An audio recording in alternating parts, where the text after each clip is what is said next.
Hi friends எல்லாருக்குமே good morning. இன்னைக்கு நம்ம சேனல்ல எப்பவும் போல சின்சான்ல ஒரு ஃபன்னான எபிசோட் தான் பார்க்க போறோம். ஸோ இந்த எபிசோட கடைசி வரைக்கும் ஸ்கிப் பண்ணாம பாருங்க. வாங்க இப்போ நம்ம வீடியோக்குள்ள போகலாம். அதுக்கு முன்னாடி வெல்கம் டு டாப் டேக்கர்.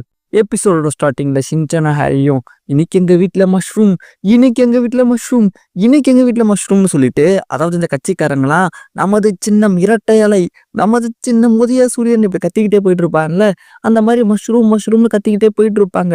இப்போ அப்படி மிக்சியை காட்டுறாங்க. அவங்கள வீட்டில் உட்காந்துக்கிட்டு ஃபோனில் மஷ்ரூமோட ரெசிபி எல்லாம் பார்த்துக்கிட்டு, இன்னைக்கு ஹாரி மட்டும் கரெக்டாக மஷ்ரூமை வாங்கிட்டு வரட்டும், அதை நம்ம அப்படியே 6 வெட்டி 16 கூழ் போட்டு பக்காவாக சமைச்சு இன்னைக்கு டின்னரை முடிக்கிறோம்னு சொல்லிட்டு செம்ம எக்ஸைட்மெண்ட்டில் உட்காந்துட்டு இருப்பாங்க. இப்போ நம்ம ஹாரியை காட்டுறாங்க. சின்சானும் நைனா வேகமாக நடங்க, இந்த வேகம் பத்தாது, நம்ம சீக்கிரமாக வீட்டுக்கு போகணும்னு சொல்லிட்டு ஹாரியை மோட்டிவேட் பண்ணிட்டு இருப்பான். இப்போ இவங்களுக்கு பின்னால் இருந்து ஒரு குரல் கேட்கும், ப்ளீஸ் ஒரே ஒரு நிமிஷம் இல்லைங்கன்ட்டு. இப்போ ஒரு அக்கா இவங்களுக்கு பின்னால் வேகமாக ஓடி வந்துட்டு, ப்ளீஸ் நீங்க 2 பேர் எனக்காக என் கூட இங்கே இருக்கீங்களான்னு கேட்பாங்க.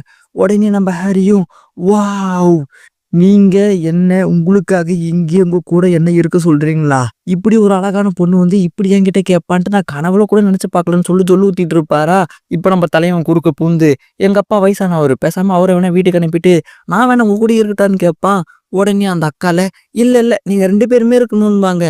இப்ப ஹாரியும் மனசுக்குள்ளேயே அழகா பிறந்தது ஏன் தப்பான்ட்டு செம்ம சந்தோஷத்துல இருப்பாரு.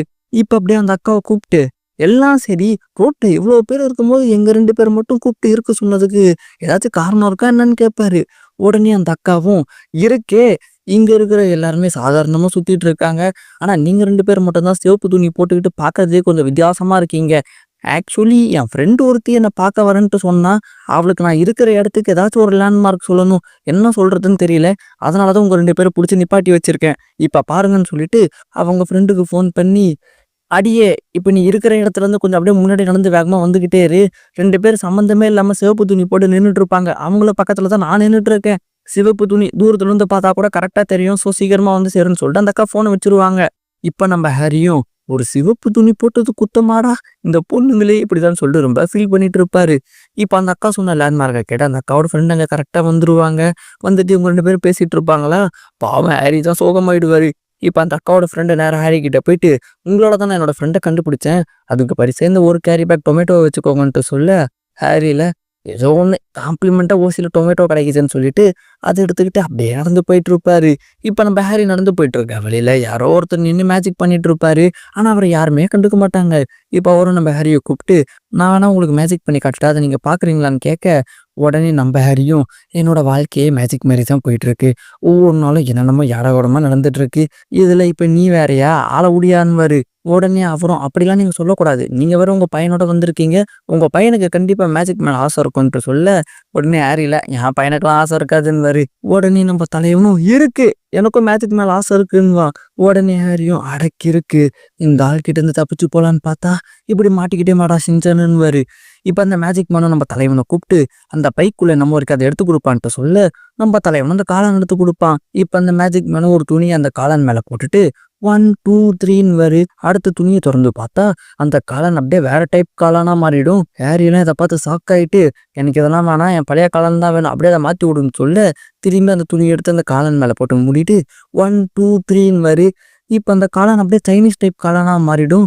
நம்ம தலைவனுக்கெல்லாம் எப்பட்றா இவர் இப்படி பண்றாருன்னு சொல்லிட்டு செம்ம ஆச்சரியம். ஆனா நம்ம ஹாரி இருக்காரு, நீ எந்த மேஜிக் வேணாலும் பண்ணு, ஆனா அதை நாங்க போயிட்ட பிறகு பண்ணு, எனக்கு நான் காசு கொடுத்து வாங்கிட்டு வந்த காளான் தான் வேணும்னு சொல்லிட்டு சிங்கிள் லெக்ல நின்றுட்டு இருப்பாரு. இப்ப அவரும் ஒரு நிமிஷத்துல உங்க காளான் திருப்பி கொண்டு வரேன்னு சொல்லிட்டு நம்ம தலைவன் குருபுரி டான்ஸ் ஆடிட்டு இருப்பானா, அவன் பேக்ல துணியை போட்டு மூடிட்டு 1 2 3 துணியை எடுத்துட்டு பார்த்தா நம்ம தலைவனோட பேக்ல மெக்சிகன் டைப் காளான் வந்துடும். இப்ப ஹாரியும், நான் காசு கொடுத்து வாங்கினதை காட்ட சொன்னா நீ கண்டத்தை காட்டிட்டு இருக்க, உனக்கு இப்ப என்னதான் பிரச்சனைட்டு கத்திட்டு இருப்பாரு. இப்ப மக்கள் கூட்டம் ஃபுல்லாமே இவங்களை சுத்தி தான் இருக்கும். அதாவது இவர் மேஜிக் பண்றதை பார்த்து எல்லாருமே சூழ்ந்துட்டு இருப்பாங்க. இப்ப அந்த மேஜிக் மேனும், நான் நினைச்சது நடந்துடுச்சு, வாங்க ஃபைனலா ஒரு வெற்றிக்குரிய போட்டு முடிச்சிடலான்னு சொல்லிட்டு இவங்க அப்படி ஒரு டான்ஸ் ஆடுவாங்க. இப்ப அப்படியே நம்ம மிக்சியை காட்டுறாங்க. அவங்களும் காத்திருந்து காத்திருந்து காலங்கள் போகுதடின்ற மாதிரி ரொம்ப நேரமா ஹாரிக்காக வெயிட் பண்ணிட்டு இருப்பாங்க. ஆனா மனுஷனை இன்னமும் காணும்னு சொல்லிட்டு, டே ஹாரி எங்க தாண்டா இருக்கான்னு சொல்லிட்டு ஒரு மெசேஜை போட்டு விடுவாங்க. இப்ப நம்ம ஹாரியை காட்டுறாங்க. அவரும், டே ஷின்சான், அந்த மேஜிக் மேன்னால நம்ம நேரம் எல்லாமே போயிடுச்சு, பட் கெட்டதுலேயும் ஒரு நல்லது நடந்த மாதிரி அந்த ஆள் நமக்கு மேஜிக் பண்ணி காமிச்ச காளான் எல்லாத்தையுமே நமக்கே ஃப்ரீ கிஃப்டாக கொடுத்துட்டாரு. இன்னைக்கு நைட்டு ஒரு பயங்கரமான காளான் ட்ரீட் இருக்குன்னு சொல்லிட்டு சந்தோஷமா நடந்து வந்துட்டு இருப்பாரா. இப்போ மிக்சியோட மெசேஜ் நம்ம ஹாரிக்கு வரும். அவரும் ஓப்பன் பண்ணி பார்ப்பாரு. என்ன அனுப்பியிருப்பாங்கன்னா, எங்கடா இருக்க ஹாரி, இன்னும் 30 மினிட்ஸில் நீ மட்டும் வீட்டுக்கு வரல, அடுத்த முறை இந்த மாதிரி டீசெண்டாலாம் மெசேஜ் அனுப்ப மாட்டேன்னு அனுப்பியிருப்பாங்க. ஹாரியும் மிக்சிக்கு பயந்துக்கிட்டு சரியான ஸ்பீடில் ஓடிட்டு இருப்பாரா. இப்போ சம்பந்தமே இல்லாமல் ஒரு டொப்பி போட்ட ஆள் நம்ம ஹாரியை நிறுத்திட்டு, ஒரு நிமிஷம் ப்ரோ, நான் சொல்றது கேட்டது நியாயமா இல்லைன்னு சொல்லி நீங்க கிளம்பிடுங்க. ஒருத்தன் பேக்கரியில கேக் வித்துட்டு இருக்கான், அவனால சூறாவளி ஸ்டைல்ல பேஸ்பால போட முடியுமாமா, இதை எங்கேயாச்சும் நம்ப முடியுதா ப்ரோன்னு கேட்பாரு. நம்ம ஹாரியும் நம்ப முடியலங்க, இப்ப நான் கிளம்பிட்டான்னு. இப்ப அந்த பேக்கரியில வேலை செய்யற ஒரு பின்னால வந்துட்டு, ஒரு நிமிஷம் ப்ரோ, ஏன் ப்ரோ பேக்கரியில வேலை செய்யறவங்க பேஸ்பால் விளையாடக்கூடாதான்னு கேட்க, நம்ம ஹாரியில இல்ல தாராளமா விளையாடலான்னு.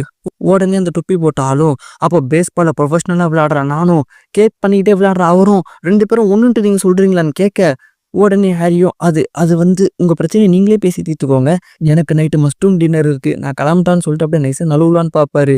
இப்போ அந்த தொப்பி போட்ட ஆளும், எங்க நைஸா நழுவலான்னு பாக்குறீங்க, இப்போ இங்க ஒரு பேஸ்பால் போட்டி நடக்க போகுது, அதுக்கு நீங்க தான் முக்கியமான ஆளுன்னு சொல்லிட்டு நம்ம ஹாரியை நேராக பார்க்க கூட்டிட்டு போவாங்க. இப்போ அந்த பேக்கரியில வேலை செய்யறவரும் பாலை போட ரெடி ஆவாரு. நம்ம ஹாரியும் பேட்டை பிடிச்சிக்கிட்டு பேட்டிங்காக ரெடியாகி நிற்பாரு. அந்த தொப்பி போட்ட அங்கிளும் கீப்பிங் நின்றுட்டு இருப்பாரு. இப்போ ஹாரியும் அவன் பிரச்சனை இல்லை, என்ன ஏன்டா இழுக்கிறீங்கன்னு சொல்லிட்டு செம்ம கடுப்பில் நின்றுட்டு இருப்பாரு. இப்போ அந்த பேக்கரி காஸ்டியூம் போட்ட அங்கிளும் நம்ம ஹாரியை நோக்கி பாலை சரியான ஸ்பீடில் அனுப்பி விட, கரெக்டாக நம்ம ஹாரி கிட்ட வந்துடணும் சூறாவளி போல் அப்படியே திரும்பி கீப்பர் கைக்கு போயிடும். இதை பார்த்துட்டு ஹாரி அந்த தொப்பி போட்ட அங்கிள் எல்லாருமே அசந்துருவாங்க.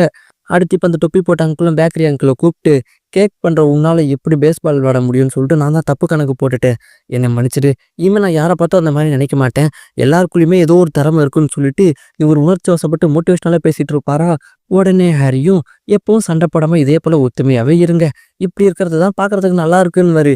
அப்படியே டைமை பார்த்துட்டு, அட கடவுளை இருட்டியே போயிடுச்சு, மிக்சிக்கு என்னால் பதில் சொல்ல முடியாதுன்னு சொல்லிட்டு அங்கேருந்து ஷின்சானை தூக்கிக்கிட்டு கையில் ஏகப்பட்ட பேகை தூக்கிக்கிட்டு சரியான ஸ்பீடில் ஓடிட்டு இருப்பாரு. பட் கடைசியில் ஹாரிக்கு நிறைய ஃப்ரீ கிஃப்ட் கிடைச்சதுனால மிக்சி நம்ம ஹாரி எதுவுமே பண்ணல. அவர் கொண்டு போன கிஃப்டெல்லாம் நல்லா வகை வகையாக சமைச்சு வச்சு இவங்களும் இவங்களோட மஷ்ரூம் டின்னரை பயங்கரமாக கொண்டாடிட்டு இருப்பாங்க. அதோட இந்த எபிசோட் முடியுது கைஸ். இந்த வீடியோ பிடிச்சிருக்கோம் நம்பர். இந்த வீடியோ பிடிச்சா லைக் பண்ணுங்க, உங்கள் ஃப்ரெண்ட்ஸ்லாம் ஷேர் பண்ணுங்க, மறக்காம நம்ம சேனலையும் சப்ஸ்கிரைப் பண்ணிக்கோங்க. ஓகேவா, பை பாய்.